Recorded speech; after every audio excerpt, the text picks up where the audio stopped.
Hello, dear friends.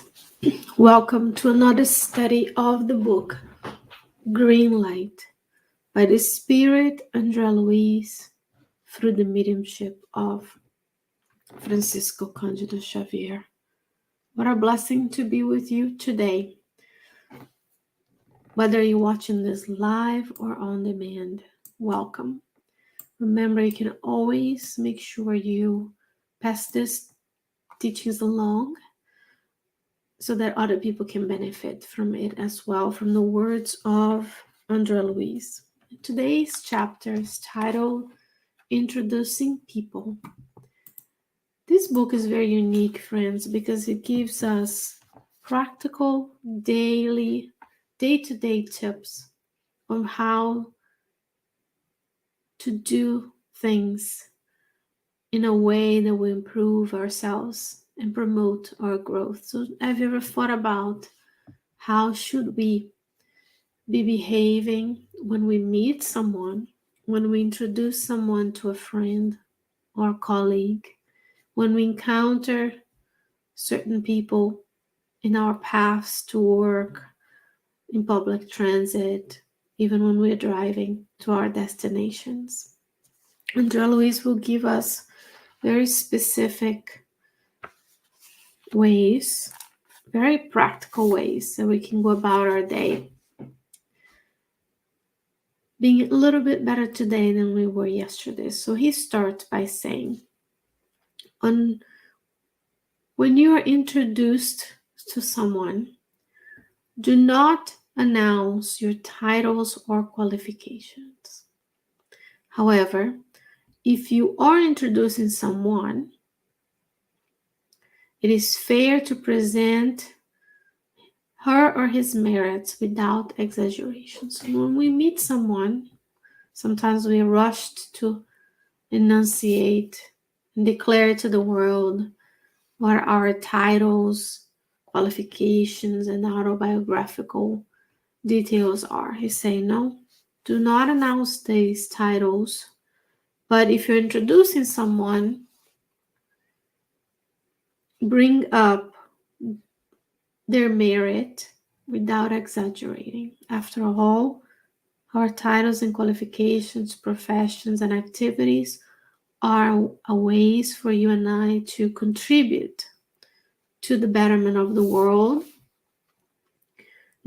They're not our essence. They're not who we are as eternal spirits, right? So next time you meet someone, refrain from blurbing out loud the titles and qualifications you have. And then if you're introducing someone to someone else, if you're then you can give this person value without exaggerating their contributions as well. So about humbleness here. He will continue. In the presence of any negative remark concerning people who are absent, let us remember to be respectful and differential towards them. Very important. How many times we are talking to someone, we meet someone, and that person or even ourselves bring up a negative remark about someone who is not present for that conversation.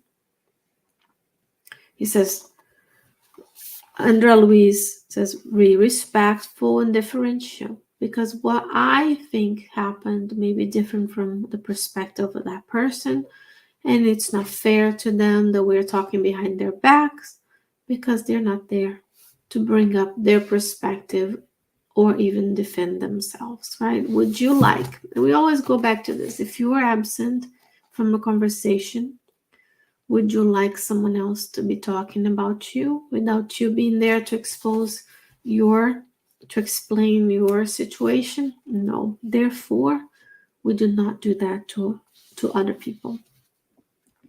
It's always possible to find something good in someone or in something in order to make a constructive remark.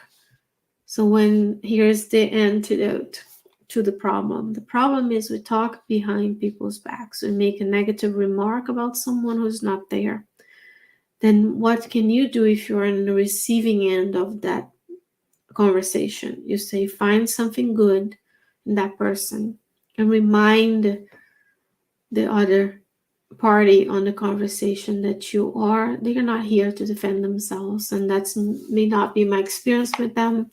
This is what good they did to me or to someone else. We can always say it's always possible to find something good in someone. In other words, it's never impossible to discover something good about them. It's always possible. And then he will give us examples of situations that can happen in our lives. He says, any person facing difficulties, asking you for a favor, is a test of your capacity of understanding and your gifts of education. A beggar on your pathway today might be someone who perhaps you need to ask for support tomorrow. The unprotected child who crosses your way in the street is not the reason for revolt or desperation, but an appeal for us to work harder with love for a better world.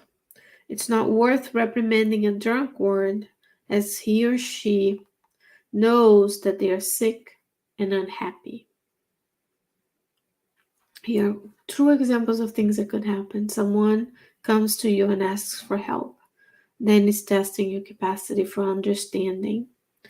A beggar asks you for something. What if you are the one who is in an unfortunate position of penury tomorrow and you have to be asking for help? Because we always see ourselves helping, but we have to be humble to understand sometimes we need help. And sometimes there are unprotected children, homeless children, maybe not in the US, but in other places around the world. And those are asking us, that is an appeal to work harder to better the world a lot around us. Harder, not just harder, but harder with love. And we will continue. Every time we emphasize evil, even unconsciously, we are destroying goodness. So when we focus on the negative, when we criticize, we're destroying the good that is inside that person.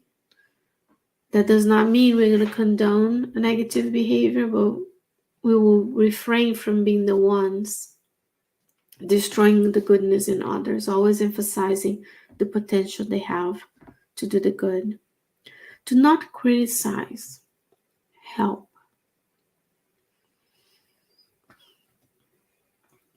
Because again, when we criticize, we're focusing and emphasizing the lack of good, therefore destroying the potential for good. And last but not least, it says, to any kind of suffering, it is always possible to give a little relief or support. And in the Portuguese, he used the words crumbs. It's always, for any type of suffering, it's possible to give crumbs of relief or support. Crumbs, the words the superior spirits use are very important, because crumb is always a little piece. You're eating the bread and the little crumbs are around the table. Those little small pieces. To us, they're crumbs, but to someone else, they can be the relief, or it can be the support that grants us the strength to not quit, to continue undergoing the difficulties and the challenges and the trials, and the learning lessons, so on and so forth. We have so much that is so important that we give what is not necessary for our lives to benefit and to help the lives of others. It says, even when such help or such crumb is only a smile of sympathy and understanding. So in every occasion, we can do two things based on this chapter. Focus on the good, de-emphasize the lack of good, the imperfections that we still have. Because remember, every time we criticize, may we not forget that we also have our own imperfections to work on. So whether you are being introduced to someone new and you have the possibility of distributing the little crumbs of a smile, of a good presence, of joy, focus on the good. That goes hand in hand with the teachings of Emmanuel, because this book is by Luiz, through the mediumship of Francisco Cândido Xavier. Then we have the book Fought in Life by Emmanuel, chapter 10, Understanding. It says, seek the good, feel the good, visualize the good, and mold the good. I'm paraphrasing here with all the resources that we have at hand.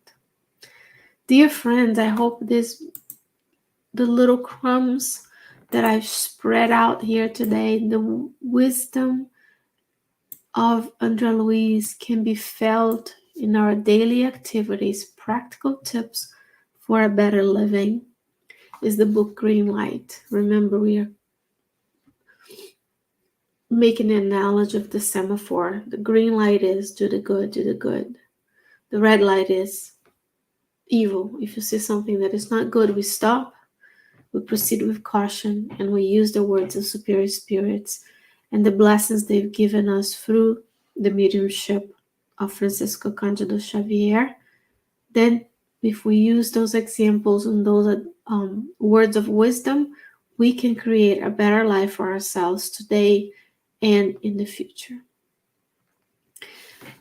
Thank you so very much, friends, for joining me. Remember to share this with others so they can also benefit from the teachings we have received from the superior spirits. And until next time, many, many blessings. Stay well, stay safe.